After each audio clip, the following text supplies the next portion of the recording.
المغرب كلمة حق.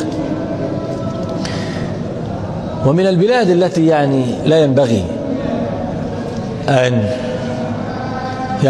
يقاتل أهلها بالسيف المغرب كذلك، تقام فيها الصلاة ويؤذن فيها بالأذان، وإن كانت مظالم فالله سائل كلا عما استرعاه.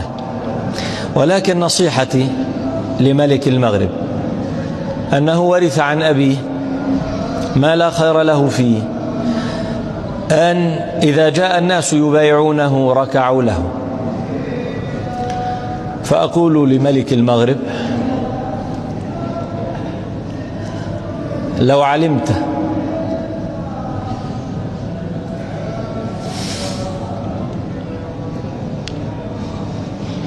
علمت أمر الله ساعة يركع لك قومك لترجلت عن صهوة خيلك ولسجدت بين يدي ربك. فاتق الله،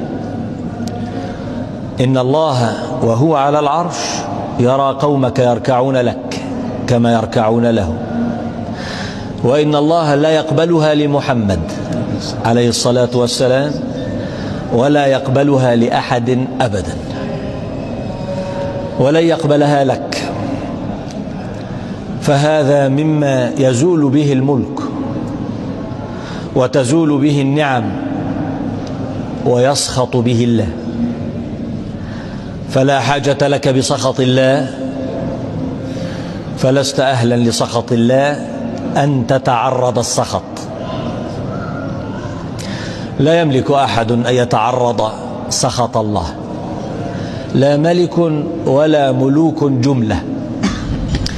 فيا ملك المغرب انههم عن هذا، ولو ورثوه من قبل، إنك آمرهم وأميرهم وإنهم مطيعوك، فأمرهم بالحق والرشاد وانههم عن هذا، لا حاجة لك بها ولا حاجة لهم بها.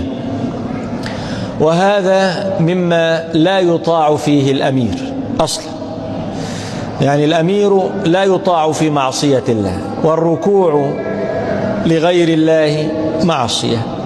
فأنا أحقق لأهل المغرب هذا: أطيعوا الله ألا تركعوا لغيره، وأطيعوا الله ألا تخلعوا سلطانكم وألا تقاتلوا.